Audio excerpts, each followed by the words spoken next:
오늘 함께 살펴볼 말씀은 디도서 말씀입니다. 우리가 살펴볼 디도서라는 이 책은 디도에게 보내는 사도 바울의 서신입니다. 말씀드린 것과 같이 디도서 역시 목회자들을 위한 목회 서신 중에 한 권입니다.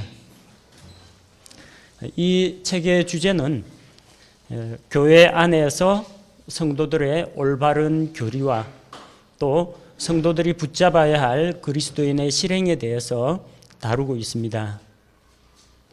기록자는 역시 사도 바울이고요.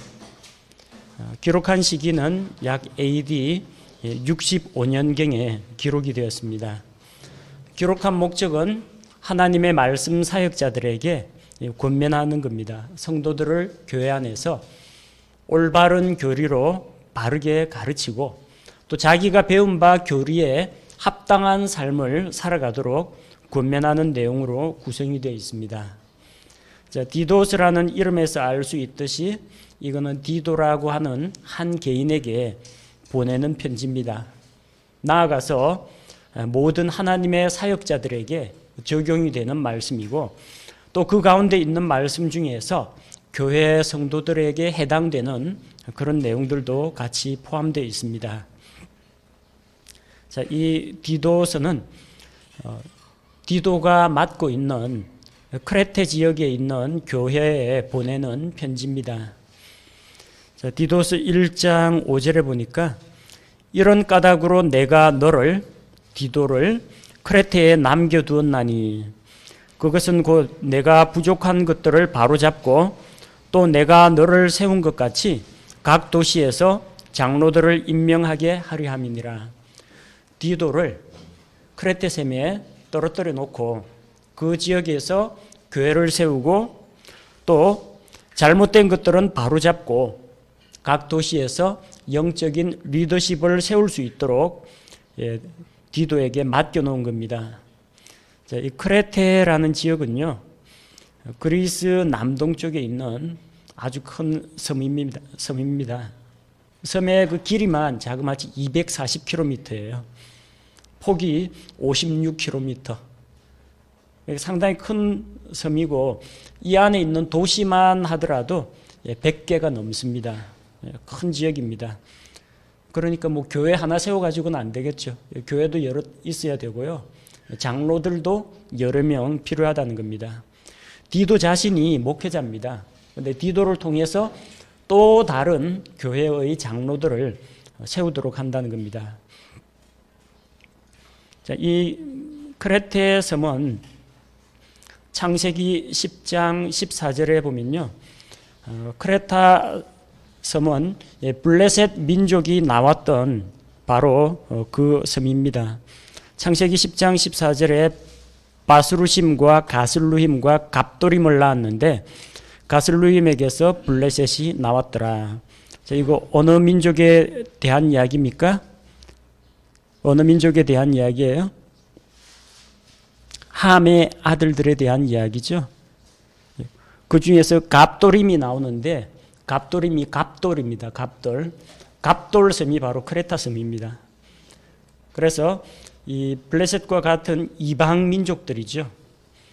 본문 말씀에 의하면 이 크레타 섬 사람들은 1장 12절에 나오는 것처럼 그들 중에 한 사람 곧 그들의 대언자도 이르기를 크레테 사람들은 항상 거짓말쟁이요 악한 짐승이요 게으른 탐식가라 하였는데 이 증언이 참되도다.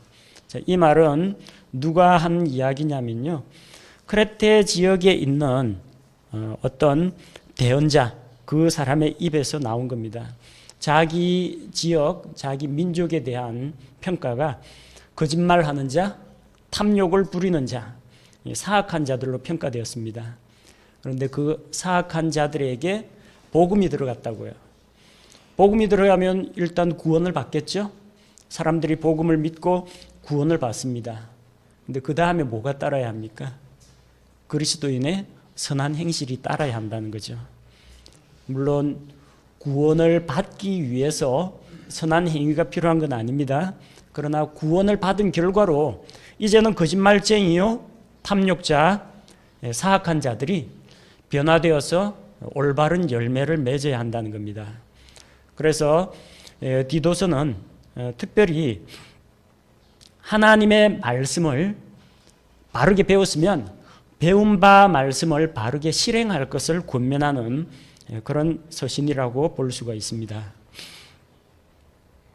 자, 그러면은 이 크레테에 있는 저 그리스 남쪽에 있는 크레테 섬에 도대체 누가 복음을 전했을까? 그런 의문이 들죠. 사도행전 2장 11절에 보면 항상 이 서신서를 볼 때는 이 서신서의 수신자들이 어디에서 복음을 들었고 어디 출신인지 알아보려면 사도행전에 나오는 기록들과 바울의 전도 여행을 찾아봐야 되는데 사도행전 2장 11절에 보니까 오순절날 천하각지에서 모여든 유대인들, 외국에 살고 있는 유대인들 혹은 외국인들 가운데에서 유대교로 개종한 자들, 유대교로 기화한 그런 사람들의 목록이 나오죠. 11절에 그들이 어디서 왔느냐? 크레테 사람과 아라비아 사람이라. 그들이 우리 언어들로 하나님의 놀라운 일들을 말함을 우리가 듣는도다 하고, 이때 오순절날 하나님께서 타 언어를 말하는 은사를 주셔가지고 타 언어로 이야기를 했는데 그 언어 가운데 하나 크레테 섬 사람들의 언어도 나왔다는 겁니다. 그러니까 크레테 섬에서 온 사람들이 깜짝 놀라죠. 우리가 여기까지 와서 유대 땅에 왔는데 왜 우리 지역에 있던 그 언어를 듣게 되는가? 그러면서 복음의 말씀을 들었습니다. 나중에 이들이 크레테 섬에서 온 사람들은 크레테로 돌아갔겠죠. 자기가 알게 된 복음, 자기가 배운 바 하나님의 말씀을 그 지역 사람들에게 전하게 됩니다. 그러면 자연적으로 그 지역에도 말씀이 선포되고 또 신약교회가 형성되었을 것이라는 것을 우리가 미루어 짐작할 수가 있습니다. 자, 이 크레테 지역을 디도에게 맡겼습니다. 자, 그럼 디도는 어떤 사람이냐? 디도라는 사람은 바울의 젊은 동역자 중에 한 사람입니다. 앞서 우리가 갈라디아서에서 사도 바울과 동역하는 사람들 이야기가 나왔었죠. 갈라디아서 2장 3절에 그러나 나와 함께 있던 그리스 사람 디도도 억지로 할례를 받게 하지 아니하였으니. 자, 디도는 이방인입니다. 그리스 사람입니다. 물론 유대인들의 핍박을 피하기 위해서 디도에게 할례를 행할 수가 있습니다. 그럼 유대인들이 의심 없이 받아들이겠죠.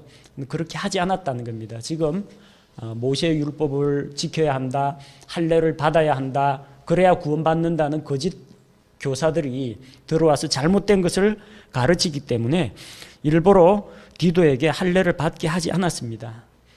사도 바울이 디도에게 할례를 행했다면 혹시 우리도 할례도 지키고 율법도 지켜야 하느냐, 그런 의문이 나올 수 있기 때문에 그에게 할례를 행하지 않았습니다.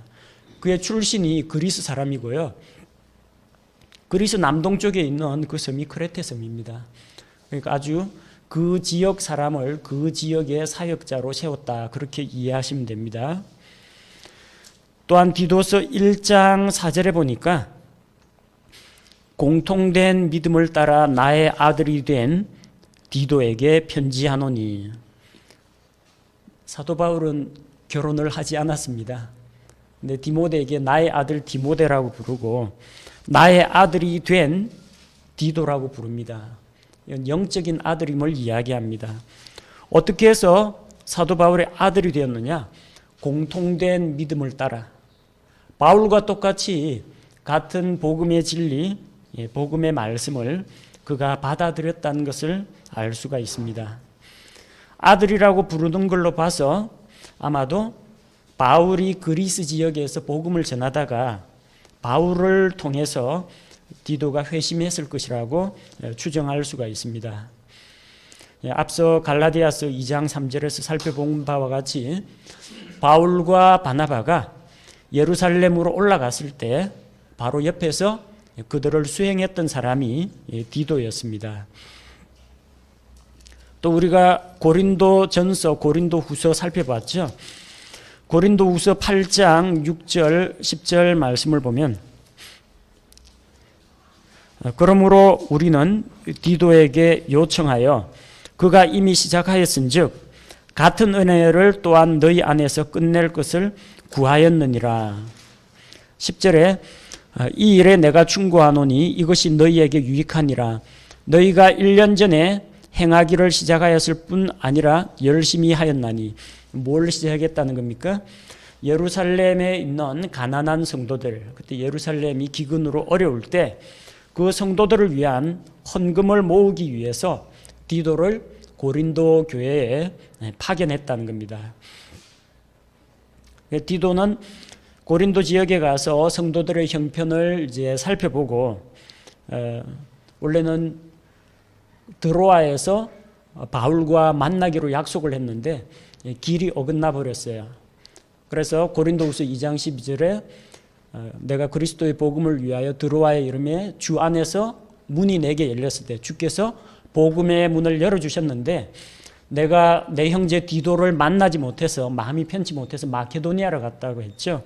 드로아에서 못 만납니다. 바울은 마케도니아로 갔는데 디도가 마케도니아로 찾아옵니다. 그래서 교회의 소식을 알려주고 다시 고린도 교회로 파송이 됩니다. 바울의 방문을 그들로 하여금 예비하게 하고 또 그들의 헌금을 모으기 위해서 고린도 후서를 가지고 다시 그 지역으로 되돌아갔습니다. 디도가 어디 사역을 했는지 미루어 알 수가 있겠죠. 처음에는 사도 바울과 같이 예루살렘에 올라갈 때 수행을 했고요. 바울을 따라다니다가 고린도 교회에 파송됐다가 마케도니아에 와서 소식을 전해주기도 했고 또 바울의 3차 전도 여행 때도 디도가 그를 수행한 것으로 보입니다. 디모데후서 4장 10절 디모데후서 4장 10절 옥중에 있는 바울 곁에는 이제 사람들이 거의 남아있지 않습니다. 버리고 떠난 사람도 있고 파송된 사람도 있습니다. 데마는 현재의 이 세상을 사랑하여 나를 버리고 데살로니가로 떠났고 그레스게는 갈라디아로 디도는 달마디아로 갔으며 디도는 뭐 바울을 버리고 떠난 게 아니고요. 달마디아로 그가 보냄을 받았습니다. 달마디아 지방이 오늘날 유고슬라비아입니다. 그쪽으로 파송이 되었습니다. 그리고 크레테 섬에 교회를 세우고 목회자를 세우고 성도들을 바로잡기 위해서 그쪽 지역 목회자로 세움을 받은 사람이 디도입니다. 자, 이런 디도에게 바울이 하나님의 말씀으로 권면합니다. 무엇을 믿어야 할지, 교회 안에서 어떠한 삶을 살아야 할지 그에게 일러줍니다. 디도서는 바울의 옥중 서신 중 한 서신입니다. 바울의 첫째 투옥 기간, 로마에서 2년 동안 자기 셋집에 거하던 그 투옥 기간과 이제 선고를 받고 투옥을 된 그 둘째 투옥 기간 사이에 디모데 전서와 함께 기록된 서신이 디도서입니다. 이 세 편의 목회 서신, 디모데 전서, 디모데 후서, 디도서, 이 세 편의 목회 서신의 성격을 비교하면요. 디모데 전서에서 말하는 건 뭡니까? 하나님의 말씀 사역자는 진리의 말씀을 바르게 수호해야 한다. 그런 것을 담고 있고요. 디모데 후서에서는 사역자는 하나님의 말씀을 선포할 책임이 있다. 자, 이걸 말하고 디도서에서는 말씀 사역자가 바른 교리를 알 뿐만 아니라 하나님의 말씀을 생활 가운데에서 바르게 실천하는 것이 필요하다. 자, 이런 내용으로 디도서를 구성하고 있습니다. 자, 이제 디도서에 대한 개괄적인 이야기는 다 이야기를 했고요. 1장부터 3장까지 내용을 같이 한번 살펴보도록 하겠습니다. 자, 첫 번째 1장 1절부터 4절에서 나오는 이야기는 바울의 인사입니다. 디도에게 문안하는 내용이죠. 그가 하나님의 사역자, 사도가 된 사실에 대해서 1절과 2절에서 이야기하고 있습니다. 예수 그리스도의 믿음에 따라서 또 자기가 하나님의 진리를 인정하고 받아들임에 따라서 주께서 주신 영원한 생명의 소망 안에서 그가 사도가 되었다는 것을 이야기하고 또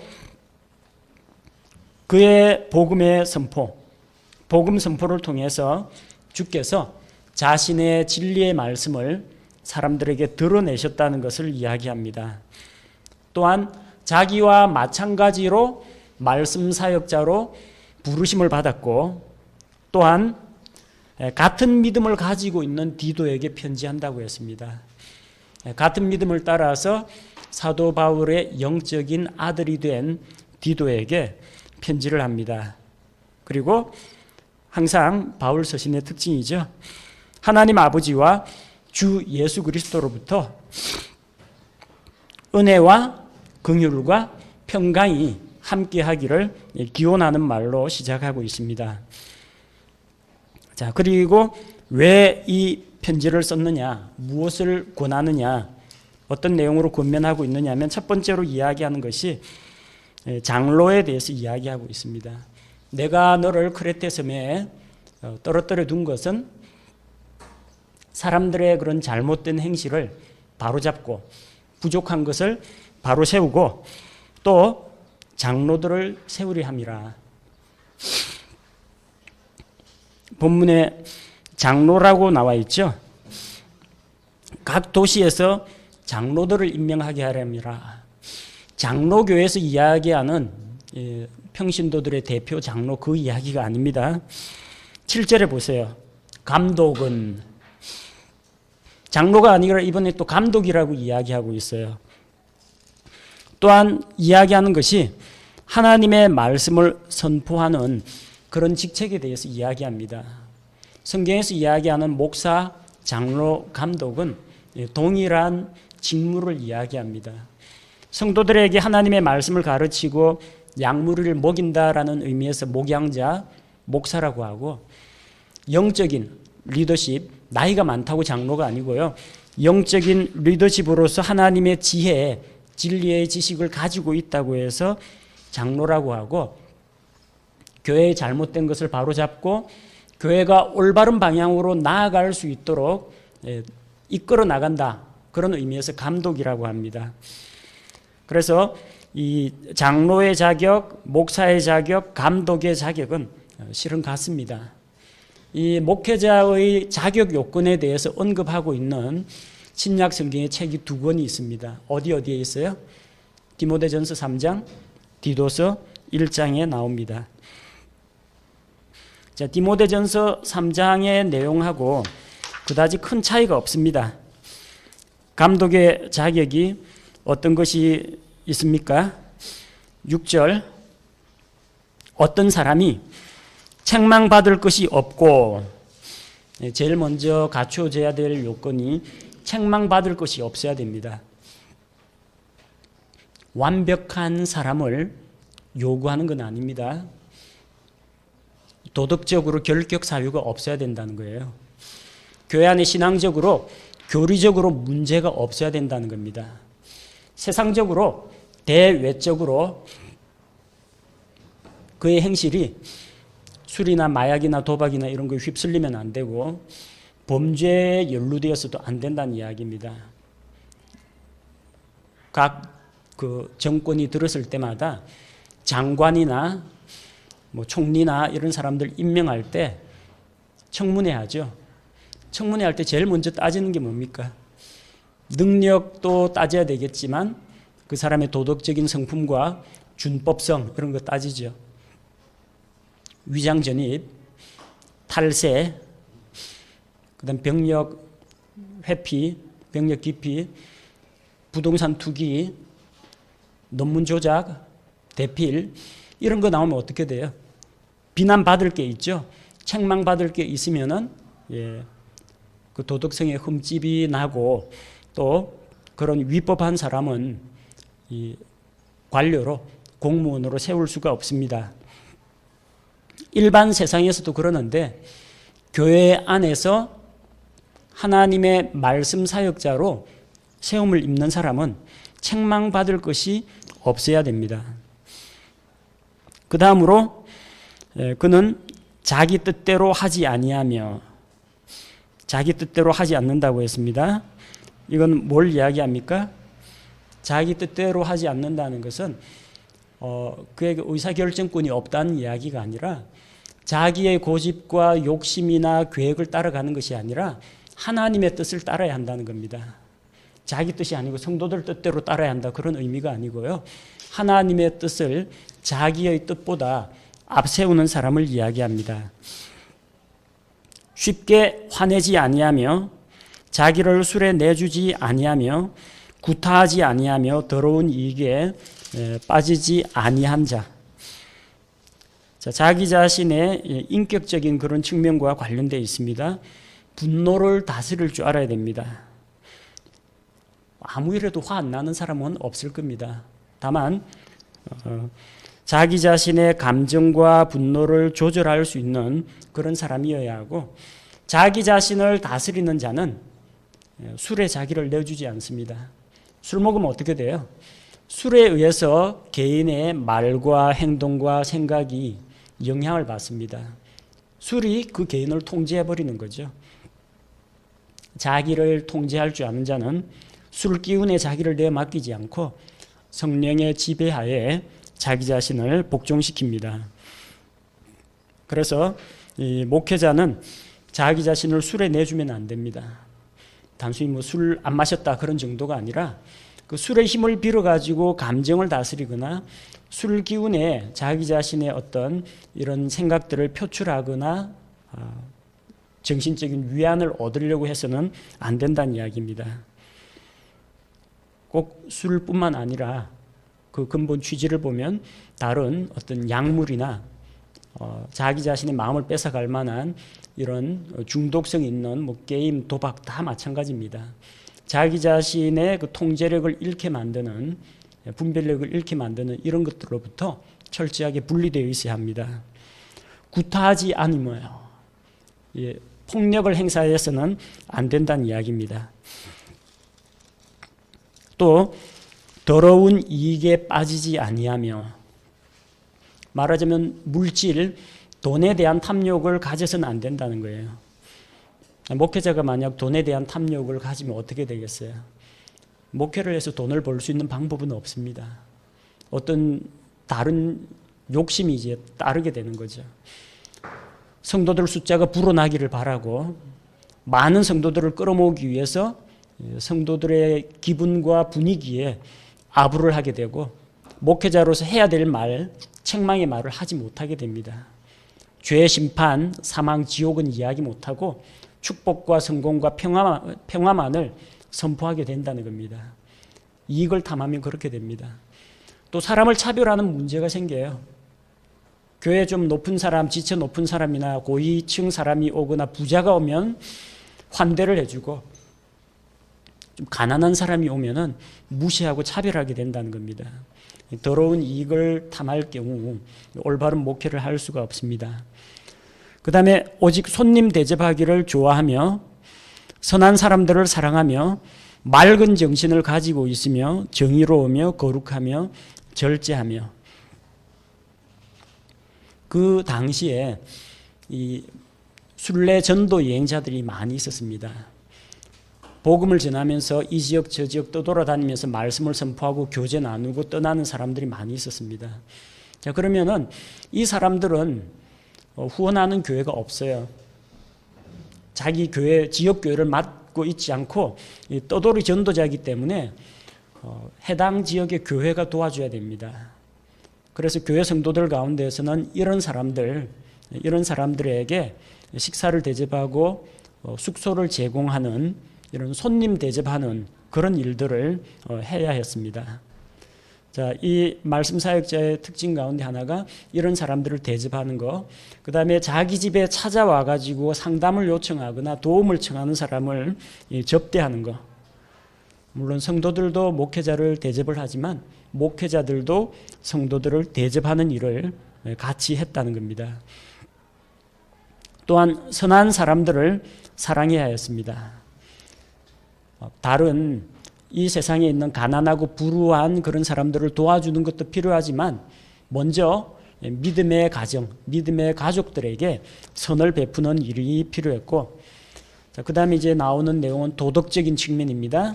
맑고 건전한 정신을 가져야 됐고, 정의롭고 거룩하고 절제하는 삶을 살아야 했습니다. 그 다음으로 나오는 이야기가 건전한 교리, 자기가 가르침을 받은 대로 신실한 말씀을 굳게 붙들라고 했습니다.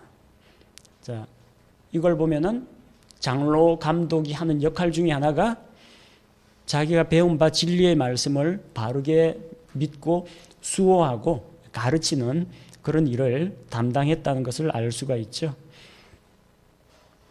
자, 교회 안에 이렇게 장로 감독을 세우고, 반면에 교회 안에서 조심해야 될 사람들이 있다는 겁니다. 어떤 사람을 조심해야 되느냐?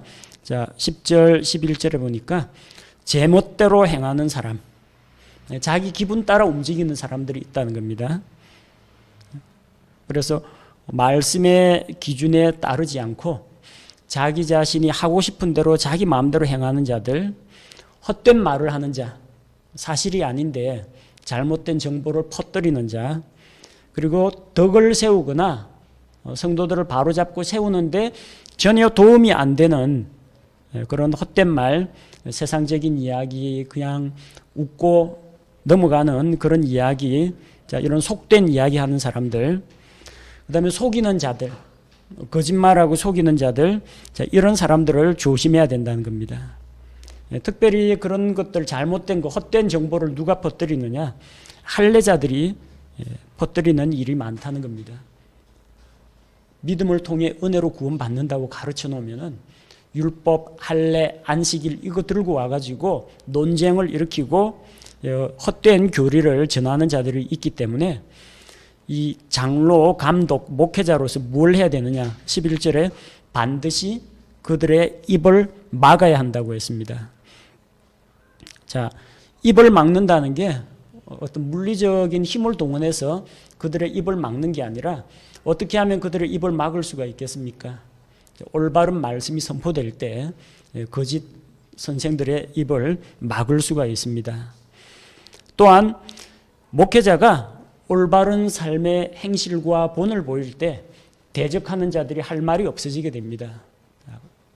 선한 행위를 통해서 그들의 입을 막아야 합니다. 특별히 요 크레테 사람들은 앞서 말씀드린 것처럼 거짓말쟁이요, 사악한 자요, 게으르고 탐식가라고 했습니다. 자, 그런 사람들 가운데에서 이 사악한 자들을 진리의 말씀으로 엄하게 꾸짖고 그들이 믿음 안에서 건전한 자가 되도록 세워야 한다는 겁니다. 특별히 그 교회 안에는 교리적인 문제보다도 그리스도인, 구원받은 그리스도인의 선한 간증이 문제가 되었던 것을 볼 수가 있습니다. 그래서 믿음 안에서 건전한 자가 되도록 하라고 했고, 유대인들의 꾸며낸 이야기와 진리에서 돌아서는 사람들의 명령들에 주의를 기울이지 못하게 하라고 했습니다. 율법주의자들, 그리고 허탄한 내용을 전하는 자들, 그런 쪽에 미혹되지 않도록 성도들을 무장시켜야 된다는 겁니다. 15절에 나오는 순수한 자들에게는 모든 것이 순수하나 더럽혀지고 믿지 않는 자들에게는 아무것도 순수하지 아니하고 오히려 그들의 생각과 양심마저도 더럽혀져 있느니라.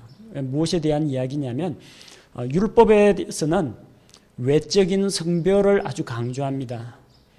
뭐 시체 만지면 안 된다, 비늘 없는 생선 먹으면 안 된다, 책임질 못하는 이 가축들 잡아 먹으면 안 된다, 뭐 하지 말라 이런 것들이 많이 있죠. 그래서 이거는 거룩한 거, 저거는 속된 거. 안식일은 거룩한 날, 혹은 주일은 거룩한 날, 다른 날은 그냥 평일. 이런 식으로 이거는 깨끗하고 저거는 더럽고 이것은 속되고 저것은 신성하고 이런 기준이 어디서 나오느냐면 율법적인 기준이라는 거예요. 그런데 예수 그리스도의 보혈로 말미암아 순수하게 된 자들, 깨끗하게 된 자들에게는 모든 것이 깨끗하다고 했어요. 유대인들이 못 먹는 돼지고기 같은 것도 하나님의 말씀과 기도 가운데에서 하나님께 감사함으로 받으면 버릴 것이 없다고 했죠. 디모데전서에서 나온 말씀처럼 어떤 이건 거룩하고 속되고가 아니라 깨끗한 자들에게는 그게 다 깨끗한 겁니다. 어떤 금욕주의자들은 남자와 여자가 결혼하고 한 침대에서 자는 것도 불결하다, 속되다, 이 몸을 더럽힌다, 육체의 정욕을 따라서 더럽힌다라고 생각했어요. 그러나 하나님의 말씀을 받은 이 그리스도인들은 결혼은 소중한 것입니다. 부부관계는 중요한 것입니다. 그렇기 때문에 그걸 가지고 불결하다, 속되다, 더럽다 그렇게 선을 그어놓지 않는다는 겁니다. 누가 그런 생각을 해요? 자기 자신이 예수 그리스도의 피로 깨끗하게 되지 못한 자들이 꼭 그런 거 율법적인 기준을 가지고 음식물에 대한 규례나 날짜에 대한 규례나 아니면 거룩하고 속된 것을 자기 기준으로 분별한다는 겁니다. 그래서 그런 자들은 자기 스스로는 하나님을 안다고 고백을 합니다. 유대인들 그러잖아요. 하나님 안다, 하나님의 백성이라고 그러죠. 사도 바울도 그랬죠. 율법을 철저히 지키면서 이것이 하나님을 섬기는 예다, 그렇게 믿었습니다. 잘못 알고 있었죠. 입으로는 그렇게 고백하지만 행위로는 하나님을 부인하는 자들이요, 가증하고 불순종하는 자들이라고 했습니다. 자, 그래서 교회 안에는 하나님께서 세우신 장로, 감독 이런 영적인 지도자가 있고, 또 교회의 빈틈을 엿보려고 들어온 거짓 교사, 율법주의자들이 있는데 잘 분별하라는 이야기입니다. 자, 2장으로 넘어갔어요. 자, 올바른 신약교회 성도들이 갖춰야 할 그런 태도에 대해서 다루고 있습니다. 자, 2장 1절에서 10절에 보니까 성도들이 교회 안에서 건전한 신앙생활을 하는 것이 필요한데, 자, 관계가 여럿 나오죠. 노인들, 연로한 남자들, 나이 많은 형제들이죠. 그들에게 요구되는 것이 있습니다. 맑은 정신을 가져라, 신중하라, 절제하라, 믿음을 갖추고 사랑이 있어야 되고 인내하는 것이 필요하다고 했습니다. 교회 안에 나이 많은 어르신들이 이런 걸 또 갖춰야 됩니다. 특별히 강조되는 바가, 거듭 강조되는 게 제일 중요한 게 맑은 정신입니다. 올바른 생각을 해야 돼요. 정신이 자기의 어떤 과거, 경험, 인생 연륜 여기에 꽂혀 있어서도 안 되고, 교회의 역사와 전통에 쏠려 있어서도 안 되고, 믿기 어려운 어떤 신비적인 그런 일이나 신비주의라든지 아니면 헛된 세상과학이라든지 이런 데 있어서는 안 되고, 맑은 정신과 올바른 판단력이 필요하다는 겁니다. 왜 이게 필요하느냐? 그래야만 다른 사람들을 가르칠 수가 있거든요. 가정에서 어른 노릇을 할 수가 있기 때문입니다. 반대로 젊은 남자들에게는 뭐가 필요합니까? 역시 맑은 정신입니다. 맑은 정신이 필요하고, 선한 행위, 바른 교리, 그리고 신중함, 성실함, 건전한 말. 특별히 젊은이들에게 필요한 것이 무엇입니까? 젊은이들에게 필요한 게 말과 행실입니다. 올바른 교리를 믿고 있으면 그 교리에 따라서 건전한 말이 나와야 되고 선한 행위로 간증을 해야 됩니다. 연로한 남자들보다는요, 교회 안에서나 사회생활 가운데에서 활동이 더 많습니다. 특히 젊은 시기에는 감정이 격해져 가지고 함부로 말하고 함부로 행동하기 쉽기 때문에 말과 행동, 언행이 중요하다는 이야기죠. 그 다음 여자들에게도 있습니다. 연로한 여자들은 거룩한 행실을 가져야 하고요, 거짓으로 비난하지 말아야 하며 자신을 술에 내주지 않으며 선한 것들을 가르치되, 특별히 늙은 여자들은 4절에 나오는 것처럼 젊은 여자들을 가르쳐서라고 했습니다. 연로한 여자들이 젊은 여자들을 가르치는 일을 해야 됩니다. 연로한 여자들이라고 해서 형제들을 가르치려고 하고 형제들 위에 권위를 행사하려고 하면 안 됩니다.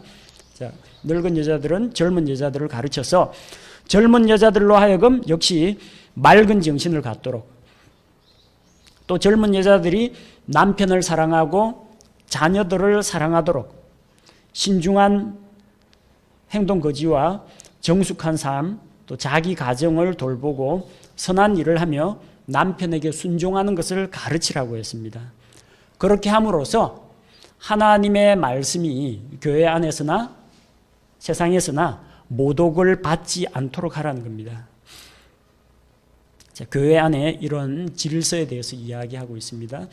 영적인 리더십도 있지만 교회 안에는 이 나이에 의해서 나이 많은 형제와 젊은 형제, 나이 많은 자매와 젊은 자매, 이 사이에서 배우고 본받고 가르치고 하는 이런 것들이 있어야 한다는 겁니다.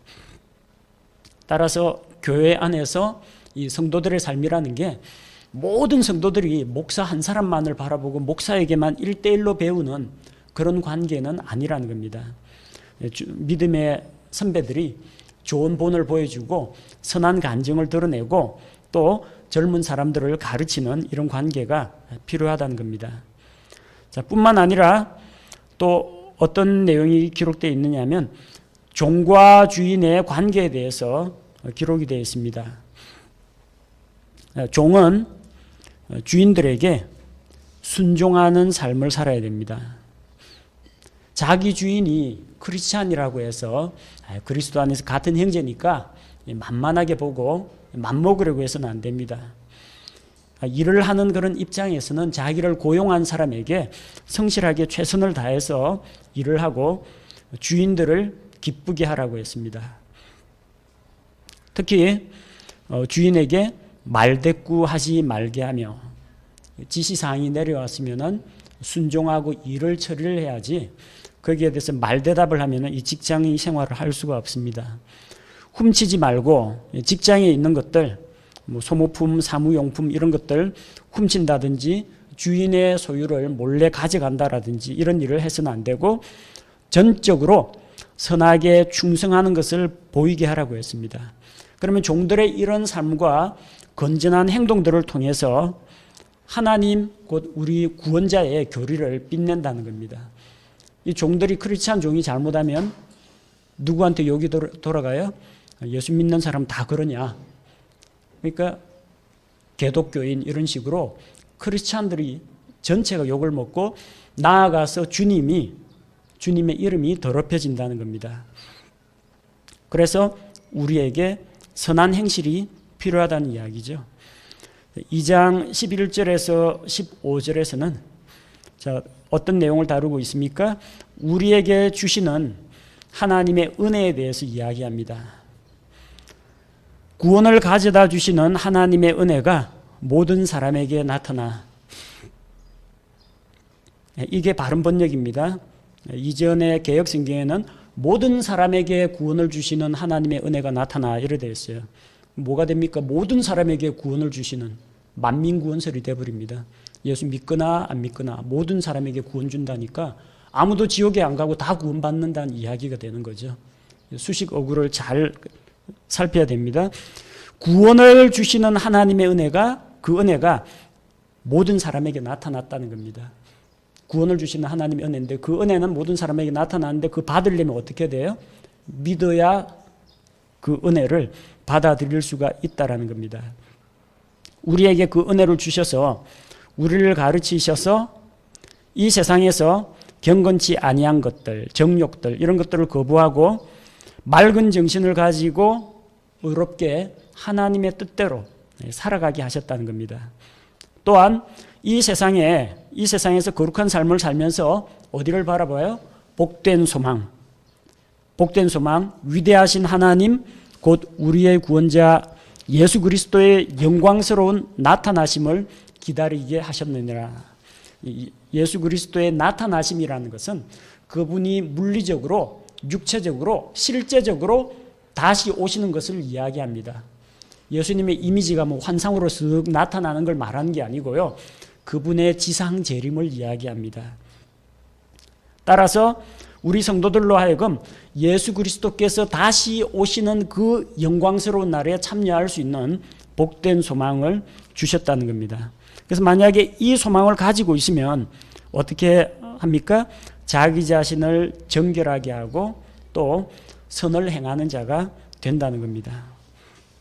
하나님의 백성답게, 하나님의 특별한 백성답게 신분에 합당한 삶을 살아가게 됩니다. 3장 1절에서 10절은 성도들을 향해서 가르치는 그런 내용이죠. 먼저 1절과 2절에 권위에 복종하고 모든 사람을 향해서 온유하게 대하라고 했습니다. 그리고 그리스도인의 삶은 어떤 삶이어야 하느냐? 누구 들으라고 한 이야기냐면요, 크레테 섬 사람들 들으라는 이야기입니다. 거짓말쟁이, 탐욕가, 그리고 사악한 자, 그들에게 우리가 옛날엔 어떠했습니까? 3장 3절에 어리석고 불순종하고 속임을 당하고 정욕과 쾌락을 따라 살아가고 악의와 시기 가운데 살고 증오하고 미워했다는 겁니다. 구원받기 전의 모습입니다. 그런데 그런 악한 행실이 있음에도 불구하고 하나님이 은혜로 구원해 주셨다는 것이 4절에서 6절까지 나오죠. 사람을 향한 하나님 곧 우리의 구원자의 친절과 사랑이 나타난 뒤에 우리를 구원하셨는데 우리가 행한 의로운 행위로 하지 아니하시고 하나님의 긍휼과 다시 태어남, 성령님을 통해 다시 태어남의 씻음과 성령님의 새롭게 하심으로 하셨다라는 것. 자, 하나님의 은혜로 구원을 받고 또한 우리에게 하나님의 성령을 풍성히 부어주셨다고 했습니다. 그 결과 믿고 구원받은 이후의 삶이 무엇이냐? 은혜로 말미암아 의롭게 되었습니다. 행위로 의롭게 된 게 아니라 그분의 은혜로 의롭게 되었고 영원한 생명의 소망, 영원한 생명, 우리 안에 있는 영원한 생명, 또 하나님의 영원한 왕국에서 누리게 될 그런 생명을, 소망을 갖게 되었고 또한 그분의 상속자가 되게 했다는 겁니다. 따라서 계속 선한 행위를 지속해야 합니다. 8절에 나오는 것처럼 하나님을 믿는 자들은 조심하여 선한 행위를 지속하게 하라고 했습니다. 그렇게 하는 것이 하나님 보시기에 선이고 또한 사람들에게도 유익을 끼칠 수 있다는 겁니다. 하지만 불필요한 논쟁, 변론, 족보 이야기, 율법에 관한 다툼, 이런 것들은 피하라고 했습니다. 어리석고 무식한 그런 이야기를 하지 말고 이단에 속한 자가 있으면은 한두 번 훈계한 뒤에 거절하라고 했습니다. 왜냐하면 토론을 한다고 해서 그 사람이 변화되지는 않습니다. 영이 다르기 때문에 하나님의 영을 받지 아니하고 이 세상의 악한 영을 받은 자는 이야기가 통하지 않습니다. 따라서 한두 번 말씀으로 따끔하게 훈계한다면은 상대하지 말고 거절하라는 겁니다. 자, 끝으로 작별 인사를 나누게 됩니다. 자, 아데마나 두기고를 이제 디도에게 보내준다는 겁니다. 보내줄 테니까 대신에 디도는 자기에게 오라고 했습니다. 크레테 섬에 지금 디도가 이 사역을 하고 있는데 갑자기 목회자가 바울 만나러 간다고 떠나면 곤란하겠죠.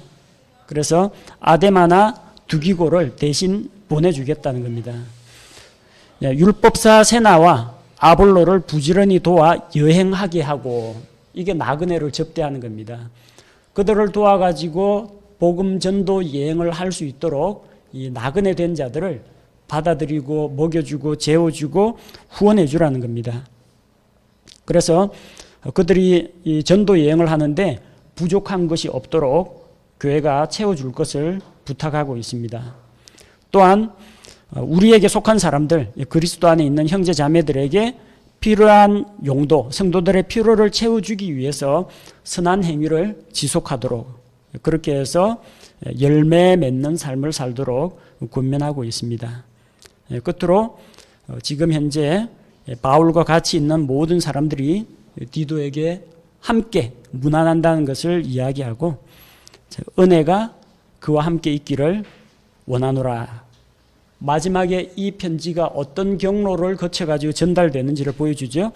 크레테 사람들의 교회의 첫째 감독으로 임명받은 디도가 크레테 지역의 첫 번째 감독이었습니다. 디도에게 마케도니아의 니콜라스에서 써서 보냈다. 그렇게 기록이 되어 있습니다. 자, 그래서 이 디도서를 통해서 사도 바울은 올바른 교리도 중요하지만 하나님의 은혜로 구원받은 우리가 세상에 속한 정욕과 율법과 사악한 것, 탐심 이런 것들을 버리고 그리스도인으로서 올바른 행실, 선한 간증을 드러내라. 이런 내용으로 디도서에서 권면하고 있습니다.